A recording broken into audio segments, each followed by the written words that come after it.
All right, everybody, welcome back. We're down here in the basement with the Nova and the C10. We still got the bed on, still gotta get lights. I have all the lights right here, but that's not really what this video is about. Honestly, on Instagram is usually where I get my messages. One of the most common messages I get are, what should I look for when buying? What car would you recommend buying? Which we may touch a little bit on this. What are some things I should watch out for? It's really a lot about buying a project car, because there's still, believe it or not, even with the electric craze out there, there's still a lot of people that want to get into owning a classic car. You know, it's a hobby, it's a lifestyle.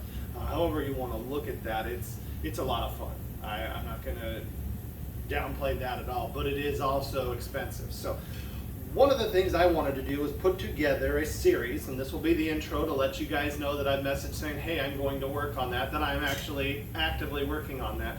I'm thinking probably going to be about 5 parts, so nothing too crazy. I'll try and, maybe it'll be 6. Maybe at the very end I'll kind of walk you through what I did to buy the GTO or something like that. So, but I'm thinking the first video will be budget. There's a lot of things to consider when starting looking. You know, budget's probably one of the biggest ones, so that'll probably be the first. Next thing you know is going to be selecting one. What do you want? You may already know. Maybe that one won't really apply to you, but maybe in your research on one car you go, dang, you know, you're looking for, let's say, a Chevelle, and you go, dang, Novas look very similar and they're quite a bit cheaper. My dollar goes a lot farther. But I mean, if you have your heart set on a Chevelle, Nova's not going to fill that void or scratch that itch. But if your goal is to just own an old car, maybe that's something you'll find. Or, hey, dude, I really like that first gen Camaro, but they are expensive. Maybe a second gen, third gen would work. Or again, a Nova. It's still got the muscle look. It's still from the same era. It has the same attitude.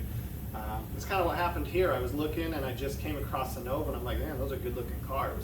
So we'll talk about selecting and how you can gain some of that knowledge in the second one. The third one will be shopping. Where do you go to shop?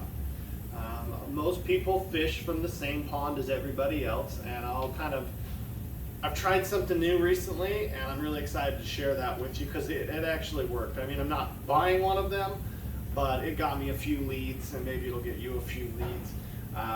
Talk about seller interaction. Some people just don't have any interpersonal people skills. They could probably do fine via text, but you get them in front of somebody and they just absolutely cannot speak. They suck at interacting with people. They don't know what to do. So we'll guide you a little bit on that and how to go about doing that, which I think is probably one of the funner parts of the buying experience. It's really a good time. You get to meet a lot of good people. Some people are just jerks, and you know, nothing you can do about that one. You just go there, get what they can. But usually if someone has a car like this or a truck like this or whatever, they're still a little proud of it. Now there's your flippers out there that you won't get that same sentimental response, but sometimes that's a good thing, sometimes that's a bad thing. We'll talk all about that, but there are people, like if you come and talk to me about my Nova, I'm going to tell you about when I went to get it, the fun things I've done in it, where I've been in it,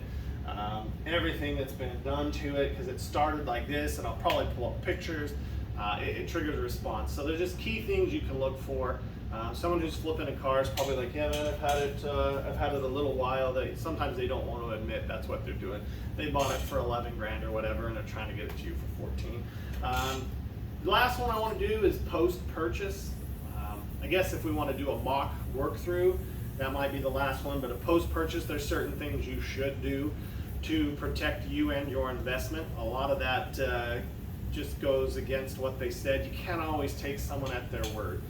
Me personally, I would go through it and at least change fluids and take a look at things, check the brakes, because now my life's in the hands of somebody else's words. So those are the couple of things that I get a lot of questions on.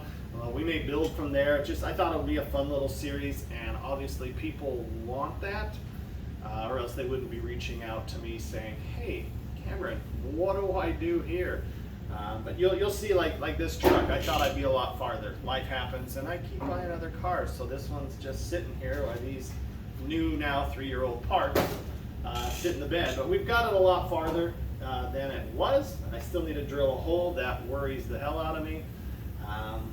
But that's really my next step, is to drill a hole, get that fuel tank to the point where I can actually put some gas in it. But there's a lot of things to consider, and I want to just point those out to you. This video is not intended to be super long, this intro, just to let you know, hey, this is what's coming, and these are some of the topics. If you want, leave a comment down below. If there's something that I maybe on my list here that I didn't cover that you would like to see, let me know. I would be more than happy to try and incorporate that, because if you're asking or wondering that, I'm sure someone else out there probably is. Some people are going to get out of the car game. That's probably a good time for you to try and get in. A lot of people, money's very interesting right now. Some people are extra tight, some are doing really well. The pain point is we're all paying a lot more, and stuff like this that I got for a pretty good deal is probably now, and like this right here, rear marker lamp, $9. I'm sure now it's probably 12 to 15.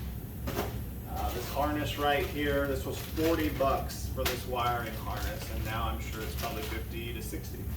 So parts aren't getting any cheaper. That's one thing we'll talk about in the budget, but there's just so many things to consider that once you get fixated on what you want, you may overlook some of this. So hopefully I can help a few of you. Hopefully you guys will like this series.